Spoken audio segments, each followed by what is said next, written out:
সামান্য কয়েক কোটি টাকা মিথ্যা মামলা দিয়া জেলখানার ভিতরে রেখেছেন, বিদেশে যাইতে দেন নাই।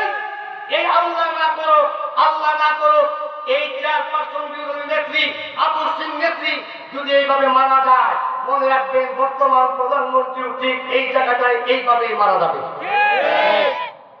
যদি বলেন কিভাবে, স্বাধীনতার স্থপতি মরহুম শেখ মুজিবকে যারা স্বাধীনতার স্থপতি বানিয়েছিল তারা এই মাটির সঙ্গে বসিয়েছে, কথা কয় না? তারপরে জিয়াউর রহমানকে যারা স্বাধীনতার ঘোষক বানিয়েছে তারাও এইভাবে মাটির সঙ্গে বসিয়েছে, কথা কয় না? আলহামদুলিল্লাহ। এই জন্য বলছি, আপনি রাজনীতি করার অধিকার আছে, আপনি করবেন। প্রিয় ভাই সব, প্রতিহিংসার রাজনীতি করেন না। নেতার কথায় প্রতিবেশীদেরকে দৌড়ান দিন না। একদিন নেতা পালিয়ে যাবে, প্রতিবেশী কিন্তু ঠিকই থাকবে। প্রতিবেশী আপনার লাশ কাঁধে নিবে, ঠিক কিনা?